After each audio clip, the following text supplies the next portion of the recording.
All right, hello. We are live. This is the TreatDao Creator Hangout for the Winter Special magazine that was released just a few weeks ago. I'm joined here today with Rob. He is really just so important for the magazine.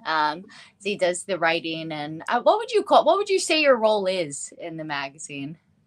Well, officially, I'm meant to be the editor of the magazine, but I think it's editor, art director, writer, reporter, journalist, basically dog's body, guy who makes a coffee for everyone, just anything and everything. Awesome. And we also have the lovely Margot Eden. Thank you so much for joining us today, love. Hello, Polly. Hi, Rob. Well, hi, guys. Hey, Margot. Hi. All right, so we might have a couple more people joining. I know that Shelby, although the Hangout is based around her article about the 5 love languages, that's what we're going to be talking about today, which is kind of a really neat topic. So she is sick at the moment, so I'm not sure that she'll be joining us today. So let's all send her some love that she may be feeling better soon, as well as Rob. I know he hasn't been feeling great either, so we'll do our best. Yeah, I've got my Kleenex here. I'm okay. I'm okay. If I sneeze suddenly, that's what's happening. It's not the end of the world. Okay, great. This time of year, lots of sicknesses are going around. So make sure you're taking care of yourself. Make sure you're drinking plenty of water and getting plenty of rest and, keeping warm or cool, depending on where you're at in the world. Well, you're looking very healthy and lovely today, I must say, Polly. Thank you. I actually feel pretty decent today. I've got my heat turned back on. My furnace was out for a while, and it just feels like I can be in my house and not have to have 7 layers on. So that's nice. All right. How are you, Margot?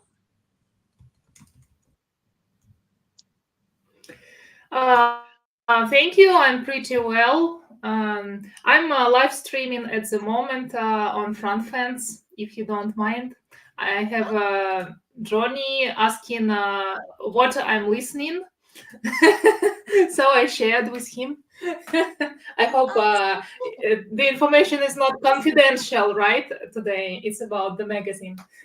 Yeah, exactly. Oh, so cool. And make sure you guys check out Front Fans as well.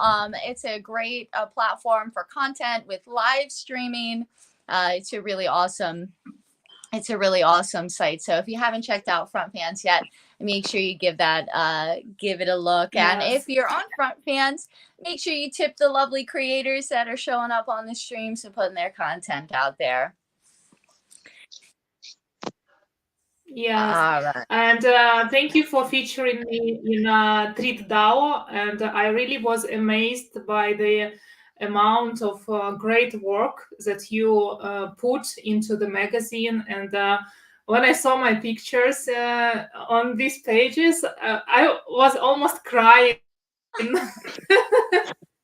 Oh, that's awesome. My emotions are overwhelmed me. Yes. That's lovely. And that's kind of what we do it for. It's me. Yes, and then I'm turning the pages again, and then it's me again, and then one more time, and then it's me again, and then the last page, oh my God, it's me. So the designer loved your photos. Scrolling and surprising. Thank you so much. Yes, and I wished there also was printable copy, but as you mentioned, it's possible to order printable copy, right? Later on. We're working on that. The future editions are all going to be printable editions. So. Okay, great. Rob, yeah, because I really like to touch. Yes, I like to touch and to look in details. And on computer, it's not very convenient, Yeah, and the magazine is designed to be for print, and there are several editions that we do have in print. So hopefully we can get this most recent edition available. And Rob, would you like to talk? Yeah. Do you have what it takes to talk about what maybe tease a little bit of the plans for the upcoming magazines? Yeah, sure. I'm completely 100% agree with Margot. It's so much nicer to pick up a magazine, be able to thumb through it, be able to show it to people. It's what it's designed for. And so all future magazines, starting with the next one, which will be in March, are going to be actually printed on demand worldwide. So we're going to have them on Kindle, we're going to have them on Amazon, Apple, a Google Play Store, available from most bookshops, most of the big chains, and so that's going to be absolutely awesome. So it's one step closer to our kind of dream, which was to have it as a physical version of a Web3 space, but something which is very familiar to people. You know, a magazine you can pick up, buy, and really enjoy, show to your friends. And I think it's going to be awesome for creators like you, Margot, in the near future, where you can just show it around to all your friends and family and feel very proud of yourself. And that's kind of what we do this for. Awesome. Really looking forward to that. It's going to be really something when I go into a bookstore and see it on the shelf. I'm going to be so hyped. Yeah, me too. I'm going to stop everybody and say, I did that. Yeah, you will be like in movies when author printed a book and looks at windows of bookshop, and it's all packed with their books. Yes. And you will be, yes, we made it. That's the dream. That's really the goal for all of this, is to be able to walk into a convention, a big show, or a big event, and see, you know, our friends, our content creators, who are mostly our friends, you know, see their T-shirts, their baseball caps, their key rings, the magazine cover, calendars, and posters, and be able to really, you know, create a proper sense of community, one that isn't just online, but which is able to be both Web3 and also, you know, be in the real world. Yeah. Can you please explain to me, because I'm not very familiar, what is Web3? What's the difference with Web2? Because I never heard of this Web3. Well, I'll do my best. Really, Web3 has come out of the decentralized movement, where you have, you know, crypto. And crypto is on blockchains, and blockchains are decentralized, which means that they're spread out amongst a number of people with no central control. And Web3 is meant to be that applied to the internet. So Web 2.0 is the internet we're familiar with, where you have a World Wide Web. The Web 1, which was the first iteration of it, was where you dialed up with modems and where you had a lot of gatekeepers. You had to go through AOL or someone like that, or, you know, one of the big communication providers to get online. And Web3 is meant to be where we are mainly in control of it. It's meant to be democratized and meant to be decentralized, and even banking services and all sorts of things, identity services, are meant to eventually make their way onto Web3 and be much more in our control and much more democratic. I think you did a good job explaining it. I hope so. It's kind of one of those huge issues. I'm trying to compile it down. Yes, I understand it's crypto related from both sides. Me as a model and a member, and the site as an intermediary, the platform. So all three sides are related with crypto, and maybe because front fans issues FanX, dollar FanX currency, cryptocurrency, that's also Web3 considered. Yeah, and that you get paid on the site, and USDC is crypto as well. And also NFTs fall into that thing. And I think Web3 is more creator centric instead of being more like middleman centric, like a lot of the traditional platforms that we use, like Twitter, or X, and YouTube and things like that are very Web 2. So we can all use them, but there's definitely, like Rob was saying, there's gatekeepers and there's middlemen, and Web3 sort of like spreads out the opportunities and decentralizes things and puts creators more in control of their content, of their money, of the way that we interact with each other online. Yeah, maybe Polly, Annie, in the future, when you will think of the topics for our next sessions, you can dwell upon NFT, because I'm zero in this. I hear that models issue NFT, but how? And like I visited XBIS Berlin, and many models talked about issuing our own NFTs, but how to do it, I don't know. And how much it costs, I don't know as well. Yeah, like, no what's taken. The investment in? Yeah, the recent talk I did with Northern Exposure and HLS Crypto, we talked a little bit about it. Northern Exposure mentioned that she didn't know, anything about NFTs, and I was like, yeah, we need to talk to the creators more. I am a NFT enthusiast. I think that it's a great opportunity for creators, and I think it would be a really good thing to touch on and to share that knowledge. So yeah, we'll have. Yeah, I think that'd be an interesting topic to have. All our models can watch it. Because I've been working with NFTs for nearly 4 years now, since it really took off in 2020, 2021. So I'd be happy to be part of a show which just dwelled on, how to create NFTs, how to sell NFTs, how to mint, how to get your NFTs marketed, how to best interact with communities, Discord servers, Telegram groups, and so on.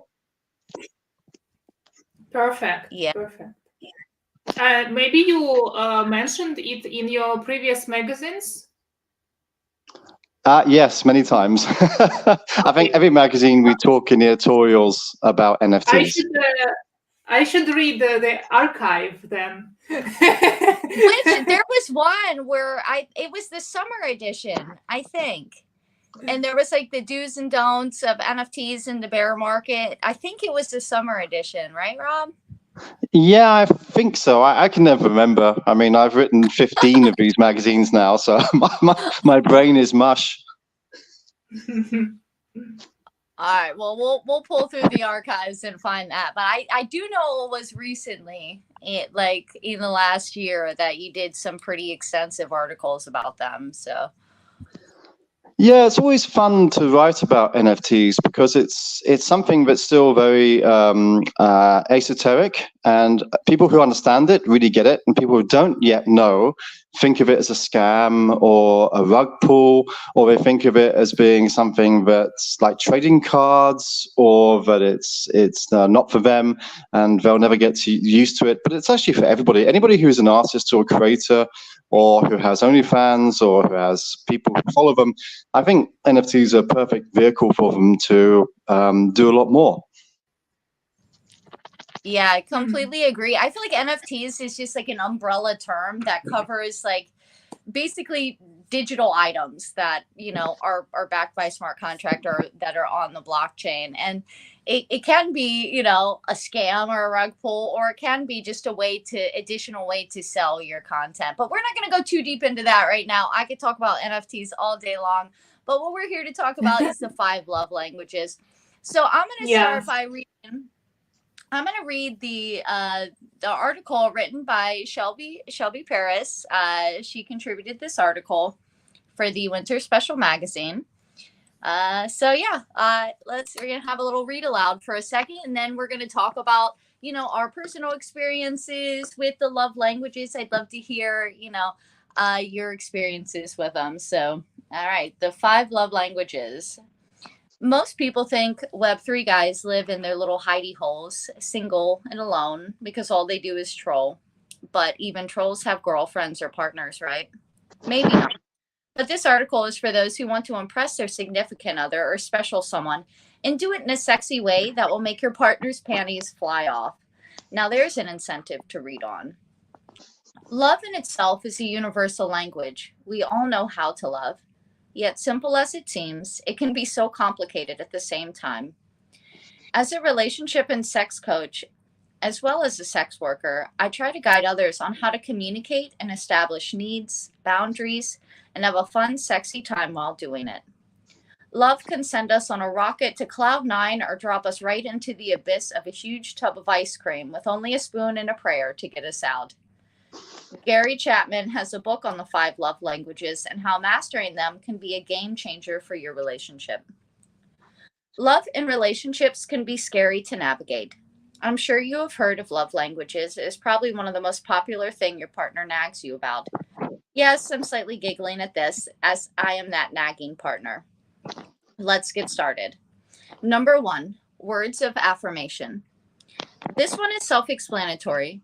Words of affirmation are all about verbal expression of love and appreciation. You want to get your partner ready to give you that nasty, sloppy knob ride and tell them how much you appreciate them or any type of genuine compliment. It may not seem relevant, but in today's world, we are bombarded with DMs, likes, and emojis where genuine compliments get lost in the translation. Coming from a porn star, yes, I may like the compliments fans give me, but hearing them from my partner makes it much more meaningful, and I know they aren't just saying it because they want a nude selfie. 2, acts of service. Acts of service are small gestures where you show love, not just talk about it, by doing something for the other person. Sometimes it's something like dressing up in that maid outfit, only to somehow get yourself well and truly stuck under the sink and having your significant other take their good time and a lot of oily elbow grease to get you unstuck. 3, receiving gifts.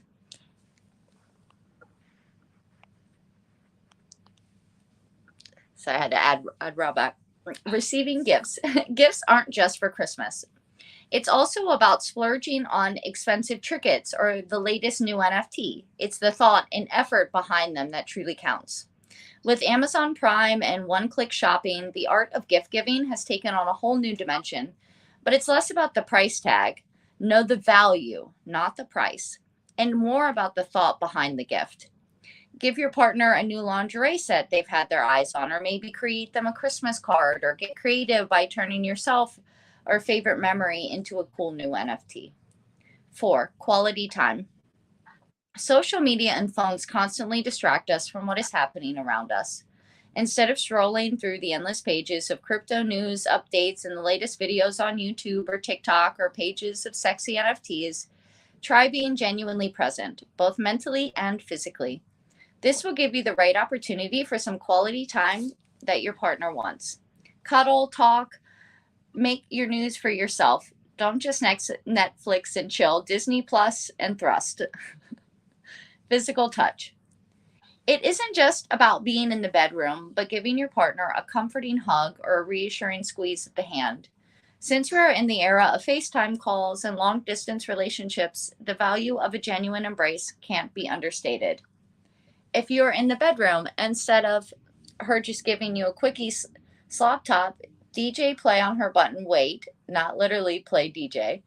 Just make sweet music with her nubbins. Then listen to her needs, as many women feel differently in and out of bed and simply love to tell you about it if you show you care.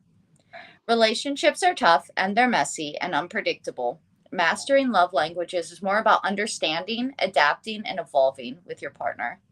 Love is diverse, and with a little patience and a ton of understanding, you may be able to crack the code. Now go off and try some words of love for yourself, and let me and TreatDao, the next magazine, how you all get it on. So that was the Love Languages article contributed by Shelby Paris. Wonderful article. Yeah, I loved it. That was fun. And I loved your reading as well. Yeah. Thank you. I loved how you read it. Thank you. I love reading out loud. I have two kids who are bigger kids now. They're like adults now pretty much. And I used to read to them every single night, and they always wanted to read the same books every night. Let's read this one. Let's read this one. Let's read this one. And so it became fun to me to learn how to read it in new ways, you know. How can I be expressive, or how can I make, you know, reading the same thing over and over again more fun? And yeah. You are professional in this. So the 5 love languages are words of affirmation, acts of service, giving and receiving gifts, your like quality time, and physical touch. So which one, like, what would you say is your main love language, Margot?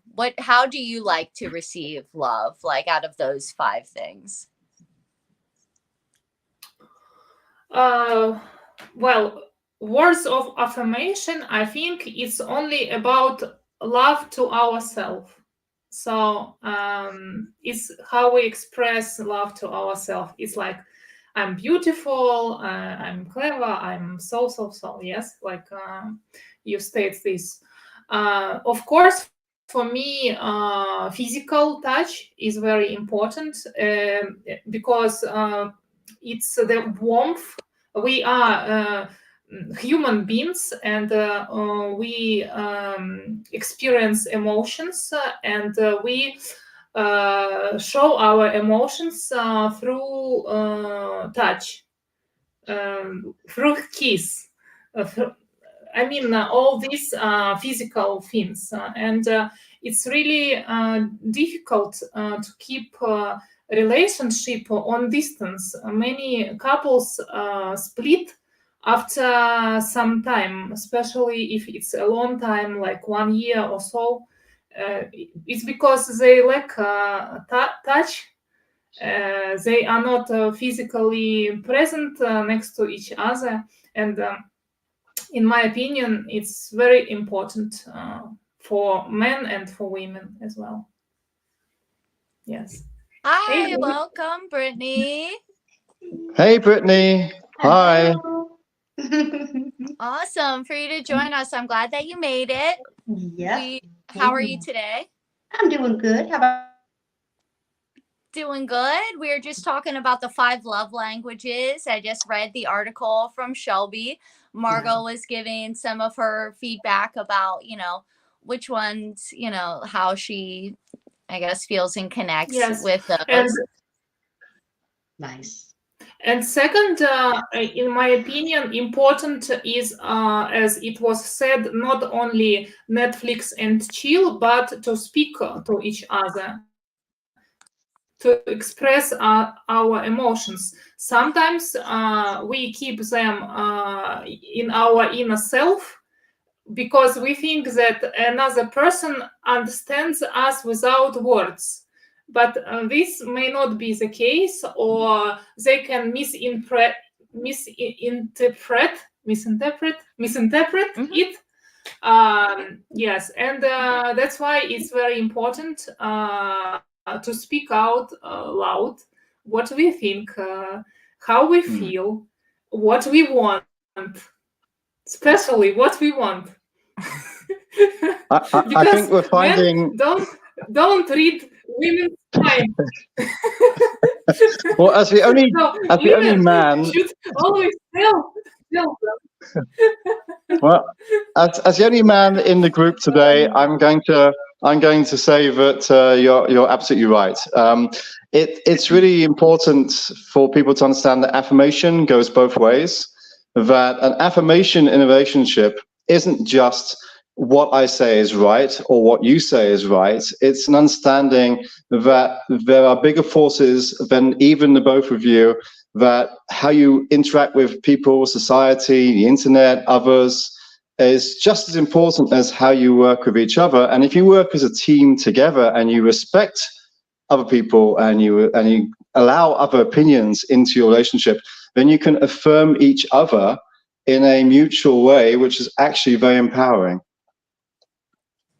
Yeah, I totally agree with that. We can't be afraid to speak up, because if they don't know what you like, then they can't do it. So no offense against men, but sometimes they need some direction, right? And vice sometimes, versa. Girls are not men, so sometimes we need some little direction. That's what I yeah, I think we all do. We all need direction. Yeah. We all need empathy, and it's two sides of the same coin. A man and a woman are the same coin. You know, if they work together, there's no distinction. There's no reason why you have to feel alienated or feel apart, you know, or feel that you don't understand each other, or there's a war of the sexes. You don't need to have any of that if you just really appreciate and respect your partner. agree. Yeah, one time someone told me that successful people ask for what they want. And that quote changed my life, because I'm like, yeah, if you don't ever ask, if you cannot communicate, if you cannot vocalize, you can't expect to ever, you know, really get what it is. Yeah, absolutely. And I think also successful people. Go on, Margot. Yes. I wanted to say that sometimes we don't express negative emotions because we don't want to hurt a person, but it hurts even more if we don't say, and it accumulates negativity inside us, and it eats us out from inside, and then we become more and more aggressive, and then we reach this boiling point and blow at everyone, you know, not only one person with whom we should have talked about this tiny problem, but it turned out to be a huge problem later on. Yeah, absolutely. And that's what I was going to say. I was going to say that successful people know how to ask, but successful people also know how to ask others, like, how are you feeling? What's going on? Are you happy with this task? Are you happy with this thing we're doing? Are we going to go here? Are we going to go there? I think people who take others' opinions for granted, especially in relationships, are just building up a lot of problems for later on. Yeah. And there is also saying, don't just ask because you ask, but ask because you want to hear. That's right. Oh, mean it when you ask. Yeah. Yeah, exactly. This is becoming like an AA meeting. I love it. Yeah, right? well, that was the point of these creator hangouts. Is like I want to dig deeper with everyone. You know what I mean? I want to let's talk about some things that matter and that can be useful. And the love languages are really kind of an important thing once you sort of understand them, because the way that the love that I like to receive is different than the love, like my language of love giving. And once you start to recognize, oh, this is how this person shows that they love me, you know what I mean? Once you understand that, then it's easier for you to appreciate them and for you to see their efforts without having, you know what I mean? Mm-hmm. Like I have a long-term partner. We don't really see each other anymore, but we keep in touch, and his love language is showing love through acts of service and gift giving. And he would just come over for no reason and clean my house. He would come over and clean my house and leave, right? And it took me a while to understand, oh, that's his way of showing that he loves me. See, but my love language is physical touch. So if I love you, I'm going to cuddle the fuck out of you. So that's like, it took us a while to kind of like understand these things, because I'm like, you just come and you clean my house and you leave. And all I want to do is snuggle you. But then I had to realize, like, that's his way of showing that he loves me. Right. You know what I mean? Yeah. But if I touch you, if I actually touch you, that means I love you, you know, like. Absolutely. So yes. Brittany, how about you? What are your, like, how do you give and receive love, if you want to talk about it? Yeah, I'm a smotherer. When I like you, like my husband, he didn't know he was going to marry me, but I knew the minute I met him that he was. And he tried to pull away from me, whatever. I said, no, I'm going to be patient, but you're going to realize, So I'm a nurturer and to a fault sometimes, because I wear myself out taking care of other people a lot. And he wasn't so into that. He kind of needed some space. So I had to kind of explain, wasn't that I don't trust you. That's not why I want to be up your butt all the time. It's just because I like you. I want to be, so we've kind of met in the middle a little bit, but it takes time. I mean, we've been married 10 years and, we're still learning things about each other. And especially after being together this long, the sex changes, like as far as, of course, frequency and things like that. So we've been trying to communicate with each other. Like, it's not that I don't want to be with you. It's like, I'm tired or whatever. So I feel like that is a big obstacle sometimes in the love language is when you've been together long enough and things start to kind of be more of a routine. Yeah. How about you, Rob? Well, I mean, when it comes to relationships, it's all about understanding each other. It's all about really that kind of love language. I think is both something you say and also something you feel, but it's also something you see. Like if you like the same movies and you put on the movies together, you're actually sharing a loving moment. There may not be any physical touching. There may not be any anything there that other people could see, but you're both enjoying the same movie for the same reasons, and you're sharing a moment together. It's special. And I think same with if you take someone for a meal. If you take someone for a meal and you both really love the restaurant, you love the kind of food you're going to eat, then in a funny kind of way, you're sharing an intimate moment. No one else can see it, but you are. It's like, hey, that's the lasagna in the Italian restaurant in New York that I love the most. So bringing someone to that is actually special. Bringing someone and sitting them down and saying, here, share this with me is a form of love language, I guess. I like that. Very true. Very true. All right. So do you guys have, I guess my next question is, have you experienced in your past relationships, like any of these different things and ways that stand out that maybe you didn't understand at the time? I mean, I've definitely had past lovers who were into giving gifts. I have had past lovers who were into acts of service. I've really lacked on the words of affirmation, even though like I'm deeply insecure. So the words of affirmation coming from other people is like really important for me.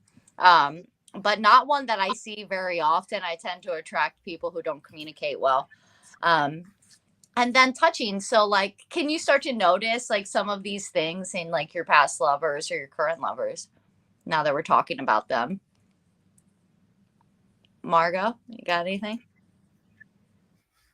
Oh, I'm sorry, I was a little bit Oh no, it's typing. okay. You're double speaking. I forgot. I was talking to Ben. I was talking to Ben about.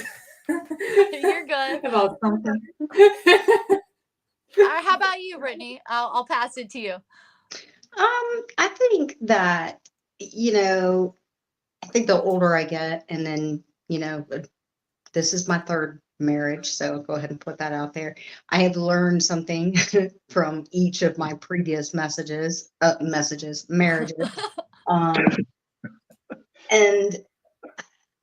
there's a reason why I'm not married to those people anymore. But I have forced myself to kind of go back and look, and because you always have the tendency to blame the other person constantly, and so I've learned going, as I've gotten older and been in other relationships, things that I didn't necessarily notice that I could have handled better. Not saying that we would have ended up staying together, but there was definitely things that I could have done better and noticed, yeah. So, yeah. But then probably some other things I should have noticed and definitely took action on, but that's beside. We're all at where we're at. Yeah, I just really liked how Shelby kind of wrapped this into the context of being like a sex and relationship coach, because like this is like kind of really important, and it could save a lot of unnecessary drama if you sort of understand how people give love and how they receive love, and how sometimes those things can be different. I just think it's a really nice thing to talk about and to be aware of. I'm currently single. I've been single for quite some time. And now I'm going on 7 years strong. Um, but You got me. I love you from a I distance. know I got you on. I got my work. Yeah, I was going to say, and you've got me, Polly. I love you, so I'm always Exactly. at your side. But what she was saying in her article is Send you very our true. kisses. Is that relationships are hard.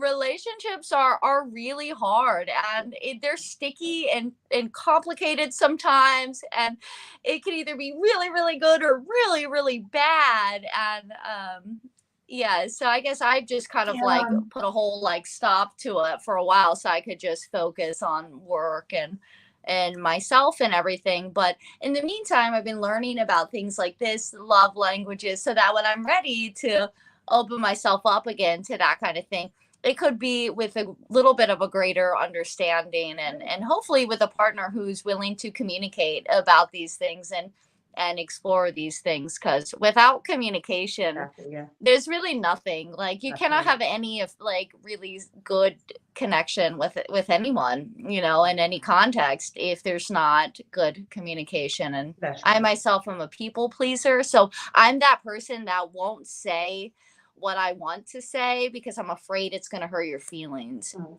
You know what I mean? Because I don't Mhm. want to hurt your feelings, but I'm working on that.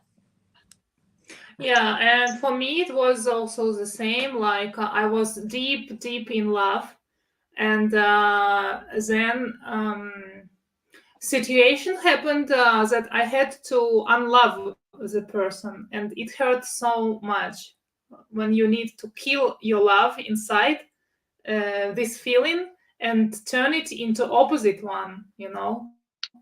and live with it. So it's really hurting, and after that you think maybe it's not maybe it's better not to love because it will not hurt you. So after this happens, you think many times you wanna love or you don't wanna love. That's a good point. Either you want to be in the relationship and make an effort or not. I mean, I'm sure everybody's been in those relationships where it's one-sided. Like, I'm all in, but you're not. So do me a favor and let me know that before I put all this effort in, yeah, that's frustrating. Yeah. Mhm. Yeah, and Or I think people can pretend, there are some people who just pretend that they love, That's and they are right. really good actors at this. Oh, yeah. Oh, yes. There's yeah, a lot and of I those. can't tell the difference. That's why they're good. Mm-mm. Then the next thing you know, you're crying in bed. I know. Yep. They're good.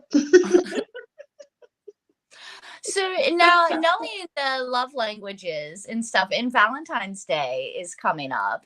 So Yeah. if you have a special someone in your life, would you consider reflecting on how do they receive love? Like, what kind of thing can I do for them that would mean the most? Like, could I wash their car for them? Would an act of service, like vacuuming it out, something like that, doing something nice that's helpful? Would it be a gift? Like, do they want to receive a gift? You know what I mean? Like, I think we kind of default to like gift giving as like a Yeah. thing, but it's like, well, what if they're not into gifts, but what if they are into gifts, and then it kind of is like, ooh, how can I level up my gift giving, to make it, really special for them? Or how do I present this gift in a special way? Or if it's time, quality time isn't one that we really talked much about. But I think that's huge. Like, um, the time, I feel like your time is the most valuable thing that you have to give to anybody. It's it's something that is finite. Once it's gone, we can't get it back. So giving someone your time is important. And what does that look like? Like Rob was saying, going out to a restaurant that you guys both like, giving each other your undivided attention. Maybe that's something that really means something to your special person. Or, is it just honestly just taking the time to write a letter and with the words of affirmation, be like, this is what I love about you. This is what I really fuck with about you. This is why I hang out with you. This is why I like you. These are the things, like, I've done that before for a Valentine's gift. I just made a list. Like, I just kept going. This is all the things I like about you.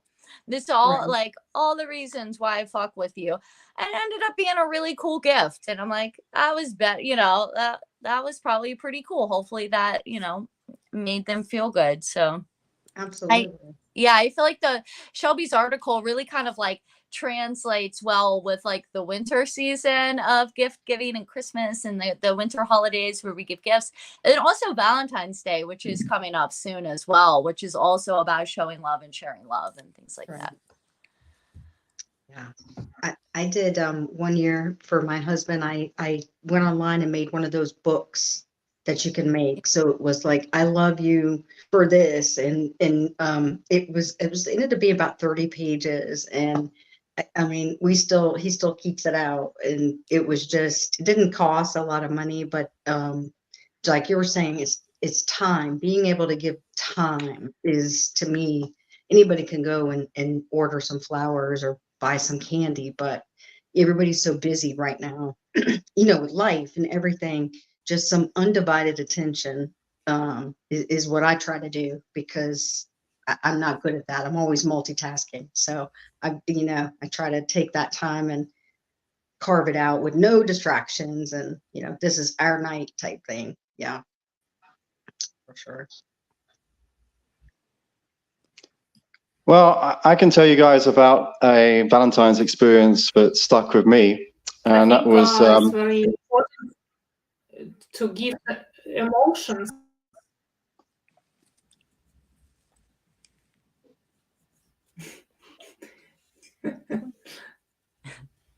All right, hold on. Who wants to go?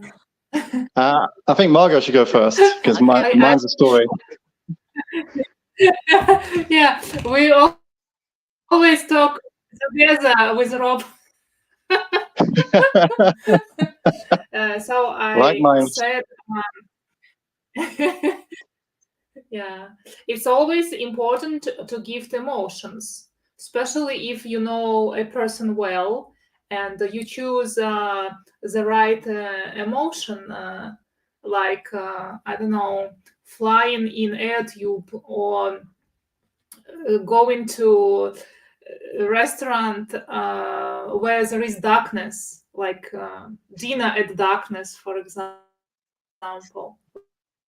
Like something unusual that will trigger that person's dear to you emotions on new level that maybe they didn't experience before. Something new. That gift will be memorable. That's for sure. It's always a nice idea to introduce someone to something new which you love, and which you can enjoy them experiencing for the first time. I mean, my most memorable Valentine's Day ever was actually with a model, because in my previous life, I was a professional photographer for 20 years. And I used to work with a lot of models. And there was one time when I was single and in between relationships. And it just happened to be Valentine's Day. And the model said, "Would you shoot me today?" And I said, "Well, hang on a minute. We're not scheduled to do a shoot. There's no booking." And she said, "No, would you do it for me as my Valentine's gift?" And I realized she loved modeling so much that it was actually a big thing for her, that she was going to treat it as a very special event. And that made me think about it and consider, something different about my own photography, thinking, wow, is that really that important to her? So we did the shoot, and then I sent her the photographs online, and she said, "Oh, I'm going to remember these photographs forever." And I realized that something as simple as using my creativity to give someone a special day was actually a really important thing. It's a service of love, you know, and I had never thought of it that way before. Yeah, that's pretty special. I, that's lovely. So I mean, maybe a personal question. Are you guys currently partnered up? Do you have current romantic relationships? Margot, you go first. Otherwise, we're going to speak together. No, me as poly, I'm available for a long time already. But I'm still searching for my ideal prince. Well, if we feature he jumped on his white horse very far from me. If we feature you in a few more magazines, then I'm pretty sure that white knight is going to come rushing towards you. We'll put you on the cover next time, you know. White knights wanted. Well, no, I'm available as well. I'm single. I did have a partner up until about a year ago, but she ran off with another girl and became a lesbian. So I don't know what to think about that, really. I must say something bad, but you know, I guess maybe too much photography. I showed her too many boobs, and you know, that's it. She turned. So I don't know. You know, maybe she finally just saw the appeal, or met finally, you know what I mean? And it was like, okay, actually, I've been doing this wrong the whole time. Sorry, Rob. Yeah, I guess something. Maybe she something decided like to experiment in life before it's not too late. Well, she did tell me that she's always been gay. I guess that was even more insulting in some ways, because when I became like the temporary guy in the list of girls, you know, I was the one exception. Oh, well, that should make, I mean, I feel like that's kind of an honor, huh? Well, yeah, but breakups are breakups, you know. You never quite feel that great about, you know, reasons that people break up. But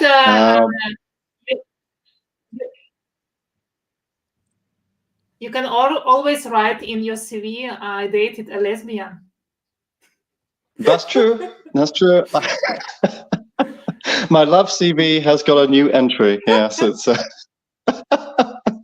Yeah. So I think that the lessons you can learn from love are different if you're in a relationship than if you're single. Like if you're looking at love language from a single point of view, it becomes social language. It becomes a language that you apply to other people and strangers. Whereas if you're in a relationship and the love language, like Brittany was saying, her love language is very much about her husband, which is lovely. That's a really sweet thing to hear. And when you're single, that love language changes.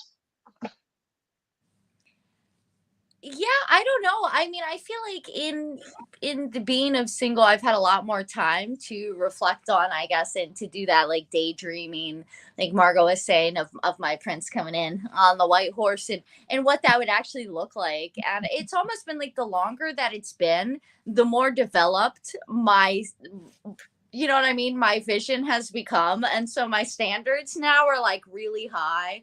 And most people aren't really fitting into, you know, those standards. And I'm like, yeah, no, if it's a no, it's not even like, maybe isn't even a thing. It's like, it's a yes or it's a no. And I feel like when it is a yes, it'll be hopefully a very clear yes. But yeah, we shouldn't agree for less, because we deserve the best. You know? Exactly. And that's amazing. I'm like, and I'll wait. I'm patient. Yeah. How about you, Margot? What's your white knight? What's the requirements? What do they have to have? For me, the person should have similar hobbies like me. He can work in different sphere. He should accept my sphere of work. It's very important, because many people have a stigma about sex workers. So that's very important. He should love traveling. He shouldn't smoke. It's very important too, because I'm allergic to smoke. Yes, and we both should love each other. That's it. Oh, that sounds good. That's very normal. It's simple. Yeah, I kind of expected something else. That's very, very straightforward, very normal. That's good. Do you find that it's hard for people to accept the work that you do, Margot? Like, meaning, Yeah, in my country it's forbidden, so yes. It is difficult. Yeah, would you believe I even find it difficult because I'm in the Philippines right now, which is strictly Catholic, and even if I say I photograph girls naked, or if I even say that I work with on a magazine with naked girls, people look down their nose at me, and people shun me, and people, treat me completely differently. Yeah. for me, the experience has been that if I try to avoid telling new people about the context of my work, I don't want to lead off at the gate with it, but I feel like I often then they become like the relationship becomes too sex driven for my liking, and I'm like, just because I like to be nude and make nude art and do what I do, it doesn't mean that I want to elevate our sexual connection to like 1,000.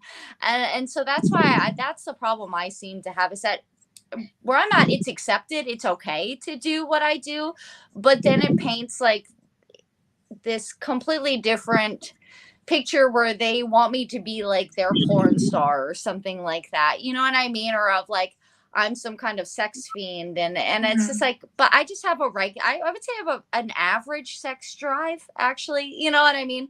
I'm just comfortable with my body, and I'm an exhibitionist. It doesn't mean that I want to elevate any relationship to like 1,000, sex times 1,000. And so that's kind of the problem that I run into, and why I don't want to tell people about the context of my work, is because it's just misunderstood, and it changes the dynamic in a way that I'm just like, no, I don't want to make content with you. No, I don't want to have, you know what I mean? Like, I just want to watch movies and make dinner and do normal people stuff, right? Like go bowling and, like go on regular dates, like just because I make erotic art doesn't mean that I want to be erotic all the time. So.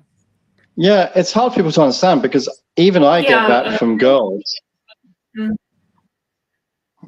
Sorry, Margot, you go. I think first we want other people accept us as a person, as who we are, and we are not only our job, what we perform at our job. We are first of all individuals with different properties, so to say. Yes. And me too, I also don't say to unknown people what I do. I mean, I say I'm a translator, and that's practically the truth as well. I can be a translator, I can be a lawyer, I can have many other professions in my life. This is just one of them. So I want them to discover me as a person, first of all. Yes, agreed. Yeah, I was just going to say that that's really important, that people get to know the real you and can respect that there's two different kinds of people. There's a person who's a worker, who's working in the sex industry or adult industry or creative industry. And then there's the real person behind that, who is emotional and empathetic and has needs. And as I was just about to say, even girls sometimes apply that filter to me, that they think because I'm a photographer and because I photograph naked girls and because I work in not suitable for work, magazines like Treat and so on, that I'm open for anything, that they can flirt with me, that they can send me naked pictures all the time, and that they expect me will respond like a normal guy. And they don't realize that what they're doing is they're actually channeling my job. They're not channeling me as a person. I'm not the kind of person who wants endless naked selfies. I don't need people to flirt with me. What I need is to be able to work with them, and they take it seriously, and they do good modeling, and then they go home. That's all I need from them. And sometimes they find it very difficult to understand. They're like, oh, but don't you want to go out for a drink tonight? And I'm like, no, I don't. I've got a girlfriend, or I did have a girlfriend.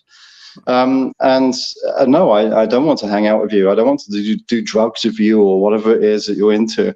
I don't. And they're like, oh, but you're a photographer and you photograph naked girls. It's like, yeah, that's my job. That's a 9 to 5. That's what I get paid for. It's a completely separate world to my actual real life, which is I prefer to go and watch a movie. I prefer to go and have dinner. I prefer to only be with my girlfriend. Sorry. Yes. And professional photographers, they don't sleep with models. It's like no. I married the one that I slept with. Yeah, it's like red flag for the industry. It is, yeah. I mean, I slept with one of my models and I ended up marrying her. So there you go. I've only had one photographer. I've only worked with 3 photographers, professional photographers, in my life, and I only one of them tried to sleep with me, and I never worked with him again, needless to say. And the other one, we've had our relationship spans over a decade. We shoot together at least once a year because he's decent, and we just create together and then go home. Yeah, that's how it should be. It's such a cliche that the models sleep with photographers and vice versa. I mean, I don't ever hit on models. I always just give them some money and pay them for the work and then say, you did a great job. And I talk their ego up and I send them pictures. And we do end up being friends. I mean, all the models I've worked with, I think, have been my friends. And I've certainly never had any complaints from them. And in fact, about 10 different models in the Philippines over the last 10 years I've been here name me as their godfather. I'm the godfather to their babies, and I take that as a compliment. I guess that means I did something right. I bet you did. Yeah. Because it's just having respect and not trying to cross the line is admirable. So yeah, and none of those babies are mine, by the way. Thank you for clarifying. All right. Well, we are coming up on 1 hour. This has been a very nice conversation. It's just been flowing so comfortably. Thank you for Brittany for stopping by. I'm pretty sure she was working today, so she took some time out to come and join us, which was really cool. Thank you so much, Margot, for being a rock star and doing 2 streams at once. That's incredible. I just really appreciate you for coming and joining the conversation. It was really nice to hear. I couldn't miss it. Thank you. It really means the world to me. And Rob, of course, thank you for being awesome always. It's really a joy and a pleasure to work with you. So. Well, you're welcome, Polly, and thanks for being such a great host, and thanks to Front Fans, because it's a great partnership we have with them. I'm looking forward to working with them for hopefully years to come. And thanks to Margot, she's a breath of fresh air, and I hope she's going to come on the next one of these of us. Looking forward. Thank you. Hopefully one day Front Fans will allow us to be able to multi-stream. You know what I mean? Oh, yes, I already asked Ben to have such option, and he said he will talk to devs about that. Awesome, because I would love to have done this on Front Fans rather than double streams are perfect. I love double streams. Yes. We had HLS Crypto. He stopped by the live. I know that he's at work today as well. He left us a comment, said greetings to you all, just stopping by to say hello. So big thanks to HLS Crypto. Super, super great dude also in the Front Fans community. So make sure you guys check him out as well. If you haven't seen the winter edition of the TreatDao magazine, give it a look. I don't know if I can leave it in the comments on YouTube or not because of the risque nature of some of the photos. But if you can follow us on Twitter, Instagram, TreatDao, you can also do a nice internet search of TreatDao Winter Magazine, and you'll find it there as well. We're going to have some more exciting things coming up in the future with printable, the magazine being printable, being print on demand, being in the stores and things like that. So we really appreciate the creators like Margot and Brittany and all the others who have submitted and, you know, are a part of the early days of this magazine. So I feel like we're really just getting started, even though it's a volume 15. Rob's not just getting started. Rob's been going. No, I also feel like I'm just getting started because this is a new era. You know, the next magazine is really the best ever because it's going to be the first one where we're going to take it to that print standard, where we're going to take it to the same standard as any top shelf magazine, Penthouse, Playboy, you know, FHM, GQ, that quality we're going to go for. And we're actually making it a black and white edition. So all the content creators should get their best, classiest, most black and white friendly, fashion friendly, editorial friendly images done. And I'm excited for it. I think it's really so good to have it print on demand because it means you can literally just click on it on Amazon and it'll be sent to your door in a day, which would be absolutely awesome. And you have it there. And I'm kind of proud of what we've achieved over the last 15 editions, but I know we can do so much better, and we will. We're gonna do a lot better this year. Awesome. Really looking forward to it. Yeah, And it's great that you have Kindle version. What was that, love? It's great that you will have Kindle version as well for the next issue. Nice. Oh, absolutely. Yes, it's going to be on all the major platforms: Kindle, Apple, Google Play Store, everywhere where you can buy a magazine or a book. It will be there. So that's going to be really, really good because it means that the content creators can feel really proud of themselves. And as you said, they have that movie experience of seeing their magazine in the window or seeing their magazine, you know, listed online, and there's their picture. That'd be awesome. Yup, it's going to be great, and we're going to have more information coming out for you guys soon about how you can submit content, where all the details and all of that. So with that, we're going to wrap this up for today. Thank you all so much for joining, everybody who stopped by live. We're going to share the replay. I'm sure a lot of people are going to watch it after the fact. Thank you again, Margot. Thank you, Rob. Thank you, Brittany, for coming by. And thank you, Shelby Paris, for contributing the article about the love languages and inspiring such a great conversation. And so if you have some ideas for articles that you would like to submit or topics that you think would create good, deep, valuable conversations, you know, just reach out and let us know. So with that, we're going to wrap this up, and we'll see you next time. Yeah, bye, everybody. Have a lovely week. Bye. Yeah. Bye. Have a great day. Bye. Have a great week.